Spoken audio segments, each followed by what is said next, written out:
นอนความฮักคือตอนที่ค่อยหอมแก้มเจ้าความฮักคือความเศร้าและน้ำตาในเวลาที่เฮาบอกเข้าใจกันความฮักคือทุกวันที่ได้อยู่น้ำเจ้าความฮักคือคำเว้าที่นุ่มนวลอ่อนหวานความฮักคืออาหารให้หัวใจให้มีกำลังให้ใจได้สู้ต่อไป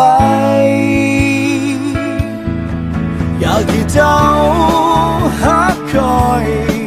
เพราะว่าคอยฮักเจ้าอยากให้เจ้าได้รู้เอาไว้เฮาควรจะมาฮักกันเฮาควรจะมาสร้างฝันบ่ต้องเก็บไปคิดให้มันวุ่นวายบ่ต้องท่าถึงปีหน้าบ่ต้องถึงมาแลงทายบ่ต้องมีความหมายก็บ่เป็นหยังเพียงแค่เจ้าฮักคอยและก็คอยฮักเจ้าอยากให้เฮาได้มาฮักกันวันนี้ได้บอกความฮักคือสิ่งที่บ่รอคอยภัยมันเข้มในหัวใจที่ยังหมุนเพื่อเจ้าถึงเวลาที่เฮาควรจะเศร้าลิ้นโต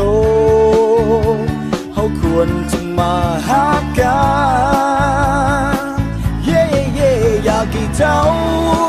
ฮักคอยเพราะว่าคอยฮักเจ้าอยากให้เจ้าได้รู้เอาไว้เฮาควรจะมาฮักกันเฮาควรจะมาสร้างฝันบ่ต้องเก็บไปคิดให้มันวุ่นวายบ่ต้องท่าถึงปีหน้าบ่ต้องถึงมาแลงทายบ่ต้องมีความหมายก็บ่เป็นหยังเพียงแต่เจ้าฮักคอย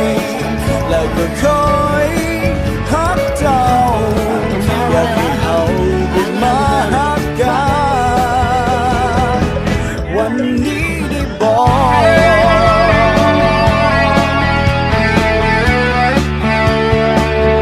วันนี้ได้บอก